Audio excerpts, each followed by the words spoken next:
दोस्तों, महाभारत के समय जब भगवान श्री कृष्ण शांति दूत बनकर हस्तिनापुर पहुंचे तो वहां विदुर ने श्री कृष्ण को ऐसा सत्य बताया कि भगवान सभी भी सुनकर हैरान रह गए।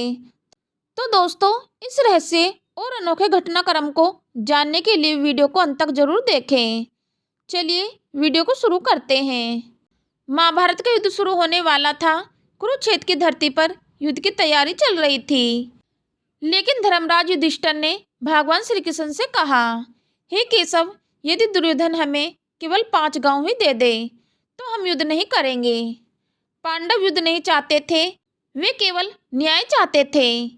इसलिए भगवान श्री कृष्ण शांति दूत बनकर हस्तिनापुर पहुंचे और धृतराष्ट्र से बोले, महाराज, आप 5 पांडवों को 5 गांव दे दीजिए और इस विनाशकारी युद्ध को रोक दीजिए।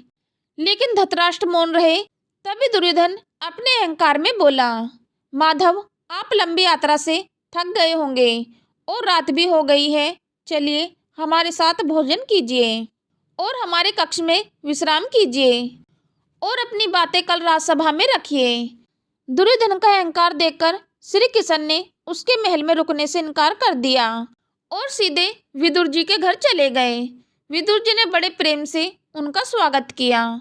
उनकी पत्नी सादा साग और रोटी लेकर आई, लेकिन विनम्रता से बोली, वासुदेव, मेरे घर में स्वादिष्ट भोजन नहीं है, फिर भी क्या आप इसे स्वीकार करेंगे? श्री कृष्ण मुस्कुराए और बोले, प्रेम और भक्ति का भोजन ही मेरे लिए सबसे बड़ा राजभोग है। इतना कहकर भगवान आनंद पूर्वक भोजन करने लगे। तभी विदुर जी चिंता भरे स्वर में बोले, वासुदेव, मुझे आपसे इस अविवेक की आशा नहीं थी। आपको मेरे यहाँ रुकना नहीं चाहिए था। दुर्योधन तो पहले से ही दुष्ट स्वभाव का है। कौन जाने अब वह आपके यहाँ रुकने का क्या अर्थ लगाएगा। यदि आप दुर्योधन के महल में रुकते तो शायद वह आपकी बात मान भी लेता, लेकिन अब तो वह आपकी बात बिल्कुल नहीं मानेगा। श्री कृष्ण शांत स्वर में बोले, काका श्री, सुनाना मेरा कर्तव्य है, सुनना या ना सुनना दुर्योधन का कर्तव्य है। यदि वह सुनना चाहेगा तो सुनेगा, यदि नहीं सुनना चाहेगा तो नहीं सुनेगा। इस पर विदुर जी बोले, हे वासुदेव, दुर्योधन ने अपने कानों में तासरी, आचार्य द्रोण, कृपाचार्य, अवस्थामा और अंगराज कर्ण के पराक्रम की रुई ठूस ली है। उसके कान बंद है, वह चाहकर भी सुन नहीं सकता। वह सोचता है कि पांडव उस सेना का सामना नहीं करेंगे जिसके सेनापतियों में तासरी और आचार्य द्रोण है। श्री कृष्ण शांत स्वर में बोले, लेकिन भीष्म पितामह और आचार्य द्रोण विराट युद्ध में थे, फिर भी अर्जुन ने अकेले सभी को हराया था। विदुर जी बोले, विराट युद्ध की बात अलग थी, यह अर्जुन का अपना युद्ध नहीं था। उस समय अर्जुन मत्स्य देश का आभारी था और दुर्योधन ने मत्स्य देश पर आक्रमण किया था। इसलिए अर्जुन को ना चाहते हुए भी तासरी और आचार्य द्रोण से युद्ध करना पड़ा था।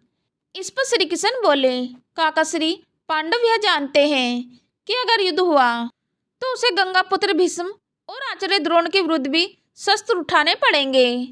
इस पर विदुर जी बोले, तो हो जाने दो युद्ध, नष्ट हो जाने दो हस्तिनापुर, ताकि फिर से एक सुंदर और धर्मयुक्त हस्तिनापुर का निर्माण हो सके।